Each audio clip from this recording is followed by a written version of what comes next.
Welcome to my debate of the week, a show that gives you an idea of what I could be thinking and what you could be thinking, and you comment below on your ideas, your thoughts, whatever.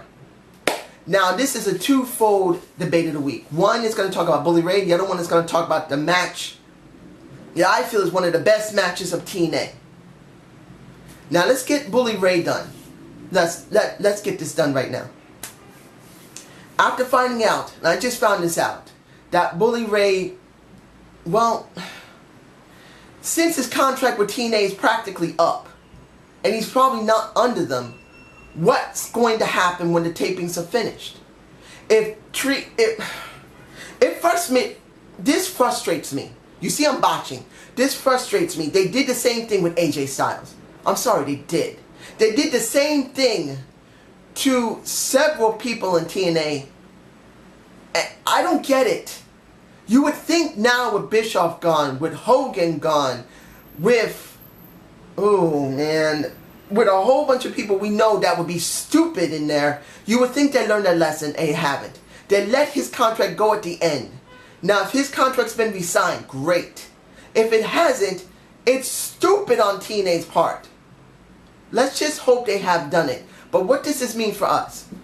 Let's be honest here. It looks like 3D is going to get the championship titles by Bound for Glory and be inducted. I do believe they're going to retire together. I do believe that this might be the last run of Bully Ray completely. I could be wrong, and he may go on another year and two. But I don't think so. I really believe that this is the last run for Bully Ray. Devon only came back because he wants to get inducted with him.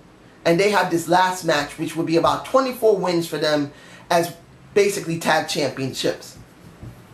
I think this would be a fine ending for them both.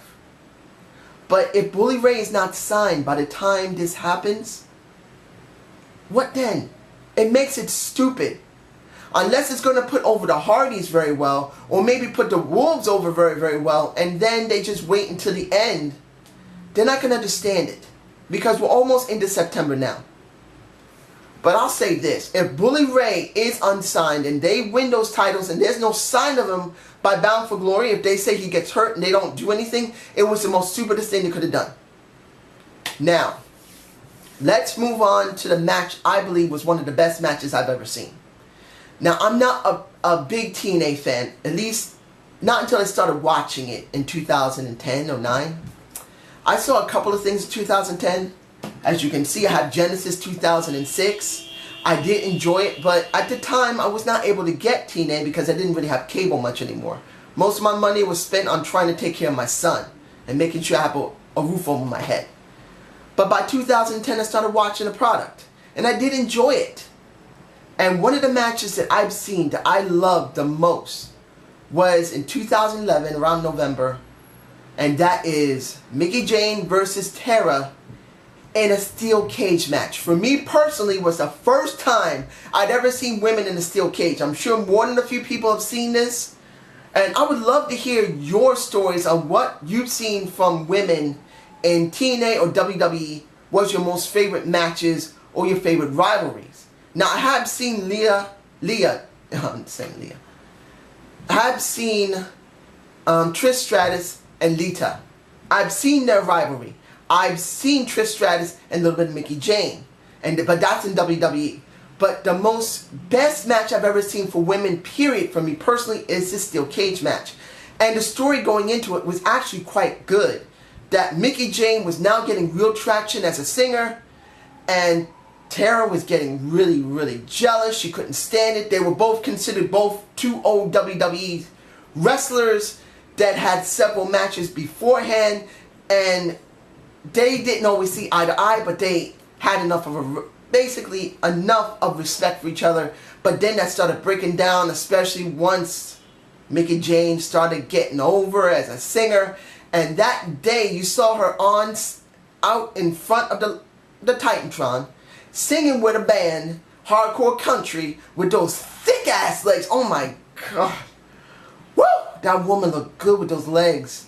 She's not a very heavy-chested woman. Let's be honest here. Mickie Jane's not very heavy-chested. She's maybe a C cup, maybe 34, if she's lucky. maybe 36. I say 34. She's not a big-chested woman. But she still has a gorgeous face, beautiful legs, nice butt, gorgeous voice.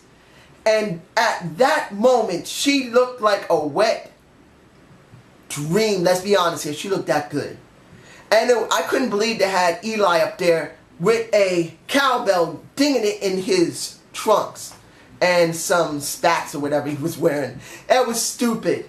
But once, oh man, when she got her ass beaten up by Tara, you knew this was going to be a great match. Whatever they were going to throw at us the next week that TNA was going to come up. And then when the steel cage match came on, it wasn't just two women in a steel cage. It was the main event. I don't remember the main event for WWE with two women having something that substantial. That was something I'd never seen.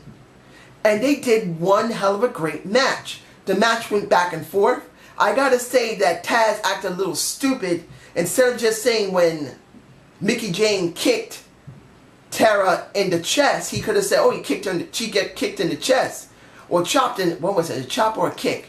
I think she got chopped in the chest, but he said chopped in the tit.